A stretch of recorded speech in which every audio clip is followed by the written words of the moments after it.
सांगू लागलो? रामप्रभू. रामप्रभू. हा तोंड पुसलं म्हणले. ऐका, उपरण्याने तोंड पुसलं, देवाला वलकल्ले होते, उपरणं नव्हतं.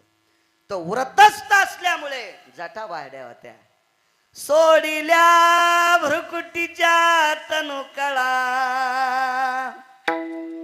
त्या तेज हरपती नवाळा, भास्कर किरण सोहळा दीप्तिगा. त्याच्या अलीकडचा तुकडा सापडणं, पुढचा तुकडा म्हटलोय होळीचा. भगवान प्रभू रामचंद्राच्या जटा पाहिल्याच्या नंतर सूर्य लाजत होता, महाराज लाजत होता. इतक्या तेजस्वी जटा होत्या.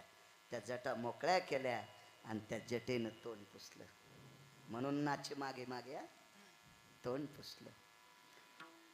जन्नु जंगावरी विहंगम घेतला, मांडीवर घेतला, तोंड पुसलं. व्यथा विचारली, त्यानं सांगितलं, नये योगी याच्या योग्याला सापडत नाहीस, तप्याला सापडत नाहीस, सिद्धाला सापडत नाहीत, जप्याला सापडत नाहीस, नाना प्रकारच्या लोकांना सापडत नाहीस, आणि तू किडे खाणाऱ्या पाखराला सापडलास. तुला बोलण्यात टाइम नाही घालायचा.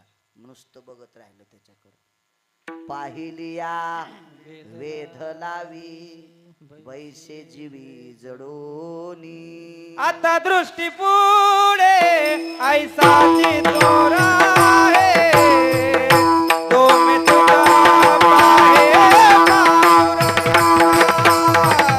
तो मी तुझा पाहे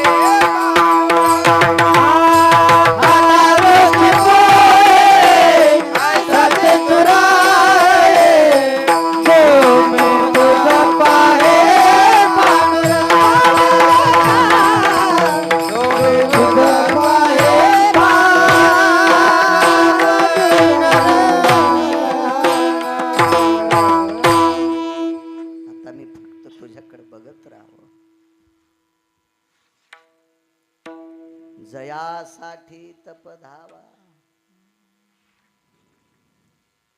किंवा जयासाठी यज्ञ तप, तो हा मदनाचा बाप. जयासाठी तप धावा, तो हा उघडाची पहावा.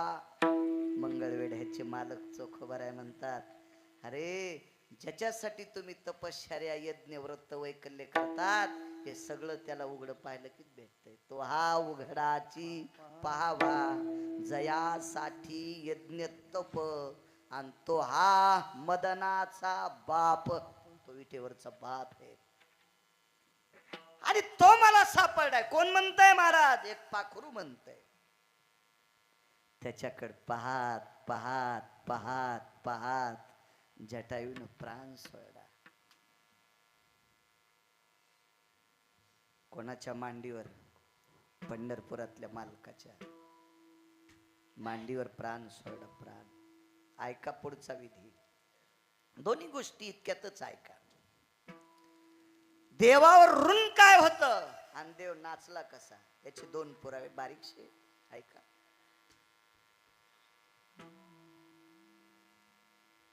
मांडीवरला खाली ठॉ आटत नव्हता.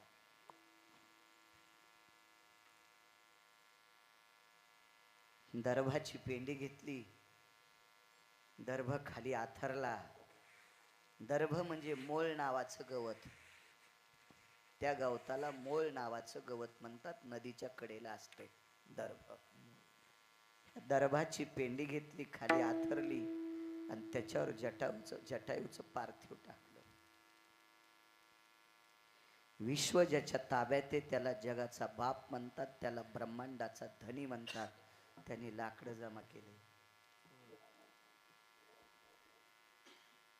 चिता रचली, म्हणून नाचे मागे मागे. ऋणही सांगतोय, चिता रचली. जगाच्या मालकाने जटायूचं पार्थिव स्वतः उचललं.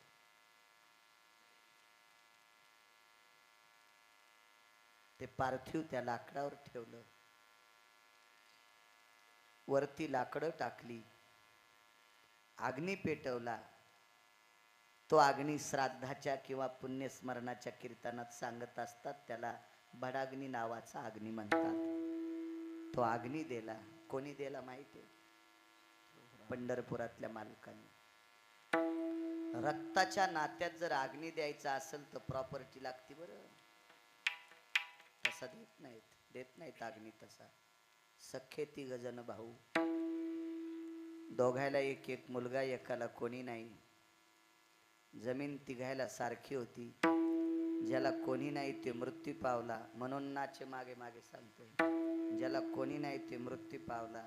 पार्थिव भिंतीला टेकलं, नानं कपाळाला चिटकिल तर त्याची धर्मपत्नी बाजूला ओक्साबोक्षी रडत होती. बघता बघता भावकीचे विष्ट मित्र सजन सखे सोयरे धायरे यांची गर्दी झाली. सगळा आरडाओरडा सुरू झाला, रडू लागले. अंत्यविधीची तयारी झाली. भावकीच्या लोकांनी लाकडं कापली, मशानात लाकडं नेली, सगळ्या गोष्टीची तयारी झाली. पण प्रेताला आंघोळ काढायला त्यावेळेला काढत असते की याला भडाग्नी कोण देणार. आधी हा आरक्षित केला जातो. याला भडाग्नी कोण देणार हा आरक्षित केला जातो. याचं गाडगं कोण धरणार हा आरक्षित केला जातो. याला अग्नी कोण देणार हा आरक्षित केला जातो. मग घरातून बाहेर प्रेताला काढत असतात, स्नान घालून त्याला तिरडीव ठेवतात. ही आपली प्रचलित परंपरा. पाहुणी राहुणी जमली, पाणी तापलं, पाणी काढलं विसानाला, बाहेर मडकं एका याच्यावर ठेवलं. त्या अग्नीला भडाग्नी नावाचा अग्नी म्हणतात. आणि गावातल्या प्रतिष्ठित लोकांनी चर्चा केली, अरे काढा ना बाहेर, काढा लवकर काढा. तर सांगितलं पाणी कोणी पाजायचं. तो प्रतिष्ठित व्यक्ती ज्या बाईच्या कपाळावरचं कुंकू काही वेळा थारण पावतोय. कारण प्रेत बाहेर काढलं, येऊ नये कोणाला ती वेळ. वाचतोय पुराणातल्या याच्या करता सांगतोय. ज्या वेळेला मालकाला उमऱ्याच्या बाहेर काढत असतात त्यावेळेला या पवित्र देशातल्या माऊलीच्या कपाळावर कपडा मारला जातो. तिच्या गळ्यातली काळी पोट तोडून त्याच्यातलं एक लोलक सूत्र तोडल्या जाते. तिचे 14 सन्मान हरण केले जातात. किती दुःख असेल त्या बाईला. आणि एवढं दुःख असताना तिला गावातल्या प्रतिष्ठित व्यक्तीनं काळीच मुठीत धरून सांगितलं, माझी माय तू माझ्या माईसारखी आहेस, पण तुझ्या मालकाला भडाग्नी देण्यासाठी तुझे दोन्ही पुतणे तयार नाहीत. यांनी दोघांपैकी एकानं तुझ्या मालकाला भडाग्नी द्यावा असं जर तुला वाटत असेल तर 10-5 एकर तुला बॉन्डवर जमीन लिहून द्यावं लागेल. घरडेला वृत्तांत. 100 रुपयाच्या बॉन्डवर तिनं अंगठा दिला, 10 एकर जमीन लिहिली, दोन्ही पुतण्यानं बनेली काढ्या.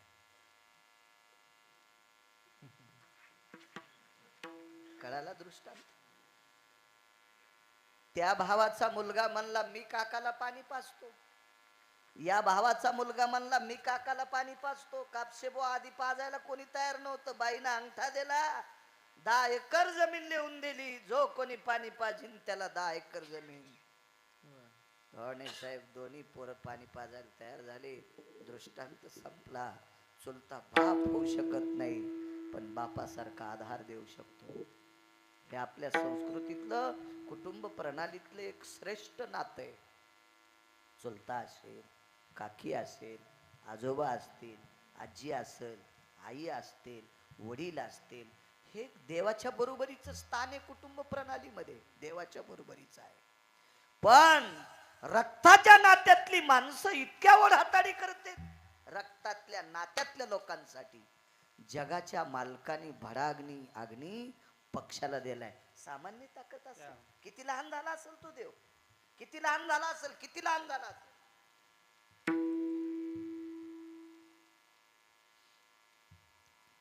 भडाग्नी अग्नी दिला. जटायूची राख ध्वजपत्रात भरली.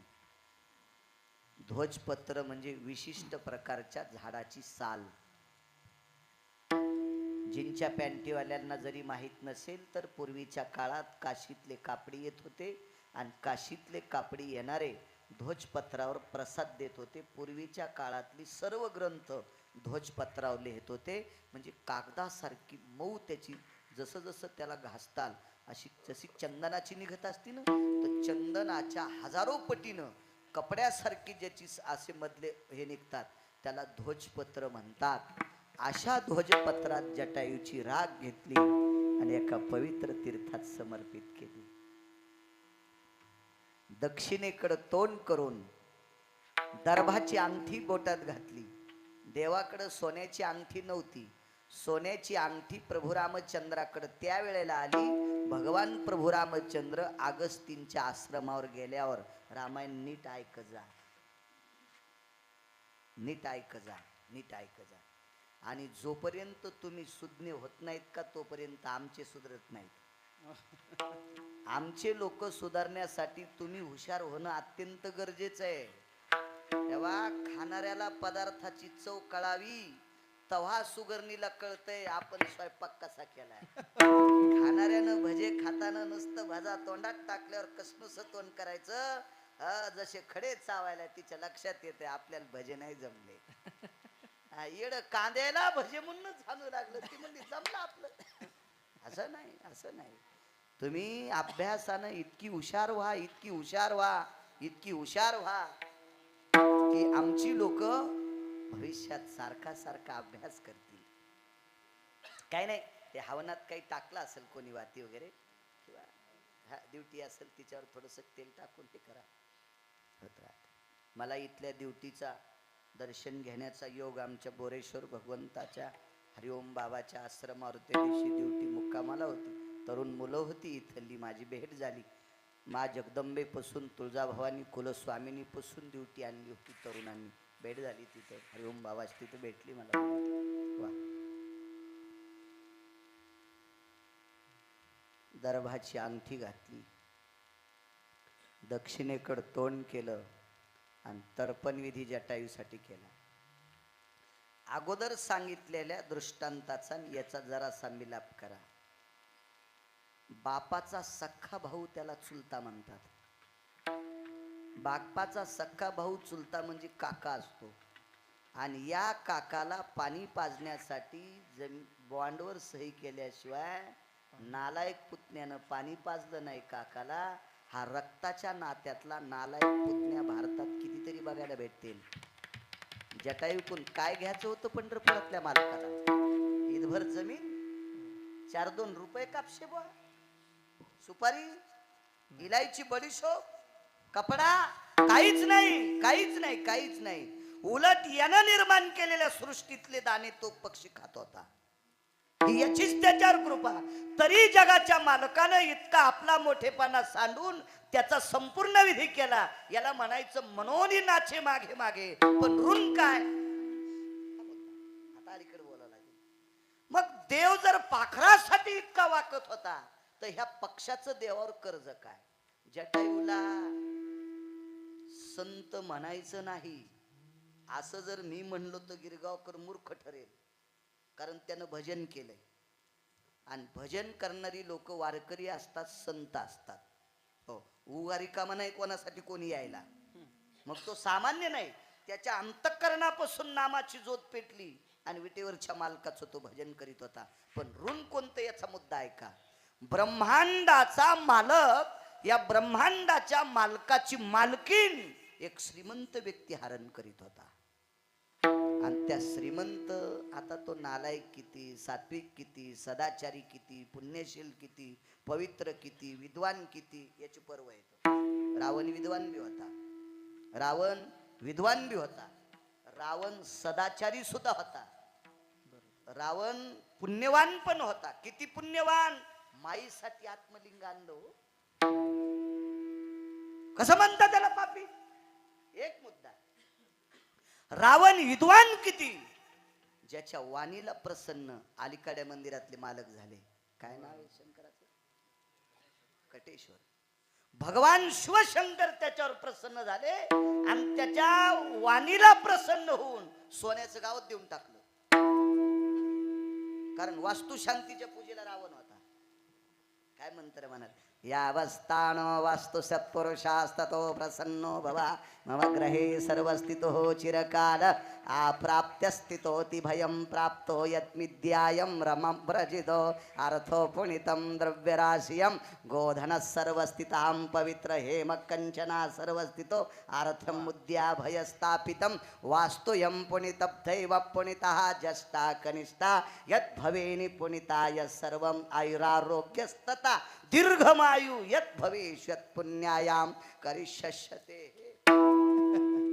आमच्या वास्तूमध्ये भरपूर पैसे असावा, भरपूर धन असावा, गाई म्हशीनं कोंबड्यांना गाई म्हशीनं वाडा भरलेला असावा, जमीन भरपूर असावा, मान सन्मान यश श्री औदार्य सगळ्या गोष्टी असत राहावा, घरातल्या लोकांना भरपूर आयुष्य मिळावा असे संकल्प रावण सोडत असताना 10 तोंडानं मंत्र म्हणत होता. 10 तोंडानं इत्यन्वत भय स्थित दशानन पुढे भय स्थित जज्ञिरे असं म्हणायचं. परवा एक जण म्हणलं आमच्या इथं पटपटच मंत्र म्हणले, मग घरकुल करून देतो का बामना? हा कौरक दळीन तू इथं, हा कौरक दळीन तू तरी कुठं रिकाम आहे? काय लोक म्हणले महाराज काय करा उभाट्याचा उठाना नाही नाही भोयट्या आणा म्हणजे पटकन आवरा, पटकन आवरा. अशी काय लय माणसं नंबरी असतात. मी केलं 2-4 वर्ष तेच. असं वाटत होतं सत्यनारायण करताना चौरंगाचा पिल काढावून उलटा धरून याला हाणावा असा यजमान हाना वाटत होता. पण आता त्याला हाणल्यावर कशी पप्याची माय जगवायची भानगडी त्या होत्यानं त्यावेळेची गोष्ट. आता तर हानीनच. विठाला विठाला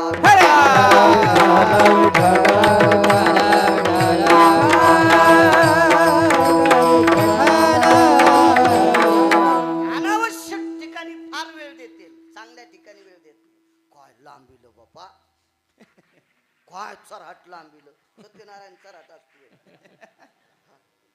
काय चांगल्या ठिकाणी काय इचकितील त्याचं मिळत नाही. आणि तिकडं कोंबड्यासारखं काही इचकीत बसतील मोबाईलवर, तिथं वेळ देतील. असो ब्रह्मांडाचा मालकीन आकाश मार्गाने जात होती. त्या मालकिनीला दुष्ट रावण सात्विक सदाचारी पुण्यशील पवित्र आहे सगळ्या गोष्टी. आणि वारकरी संप्रदायानं रावण बेदखल केला. वारकरी संप्रदाय रावणाच्या एकाच गोष्टीमुळे रावणाला मानित नव्हता. नाहीतर रावण किती श्रीमंत आहे नाही सांगता आलं कोणाला. माझे तुकोबर आहे तोंड भरून त्याच्या संपत्तीचं वर्णन करतात. त्या अर्थी तो साधा आहे. त्याच्या बायकांचं वर्णन केलं, त्याच्या गावाचं वर्णन केलं, त्याच्या जमिनीचं वर्णन केलं, तिथल्या दगडायचं वर्णन केलं, त्याच्या वंशाचं वर्णन केलं. माझ्या 18 मालकांपैकी एका मालकानं एवढा मोठा पण एकच चूक केली. 80,000 बायका असताना दुसऱ्या बाईकडे बघितलं. पराविया नारी रखुमाई समान मानिलिया धन काय वेचे. आपली स्वतःची बायको सोडून जगात जी मोठी माऊली भेटन, नवरात्रातला हा आदर्श घ्या. नवरात्रीतला आपली बायको मायबापानं आपलं जिच्या सोबत लग्न लावून दिलंय, आपल्या सोबत जिनं पाणी ग्रहण केलंय, ती पत्नी सोडून जगातली प्रत्येक आपल्यापेक्षा वयानं मोठी स्त्री आपण तिला माय म्हणावं, आपल्यापेक्षा वयानं कमी स्त्री आपण तिला बहीण म्हणावं. जगातला नंबर 1चा महाराज म्हणायचं त्याला. नंबर 1चा महाराज. अहो अभ्यास कमी असला तरी चालेल, पण या पवित्र देशातल्या पवित्र स्त्रियाकडे पाहत असताना वारकरी संप्रदायातल्या वक्त्याच्या अंतकरणात त्यांच्याकडे माय आणि बहीण म्हणून बघावा असा जर कोणी महाराज असेल तर त्याच्या चपलाच्या पाया पडा, त्याच्या बुटाच्या पाया पडा, त्याची पावलं जिथं पडले ते निघून गेला त्या जाग्याच्या पाया पडा. तो इतका पवित्र आहे. आणि ज्याच्या डोळ्यात परस्त्रीकडे पाहिल्याच्या नंतर डब्बा उठतो त्या हरामखोराच्या पाया पडणं म्हणजे तुमचे पित्र नरकाला जाणे. विठाला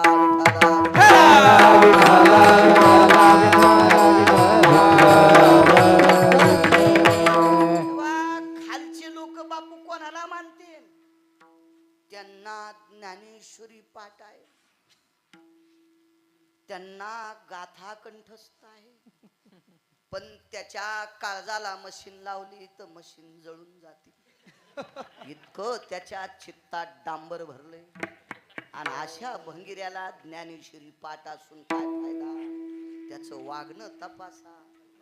तो साधूच्या लायकीचा आहे का? तो महात्मा होण्याच्या लायकीचा आहे का? तो यती होण्याच्या लायकीचा आहे का? तो योगी होण्याच्या लायकीचा आहे का?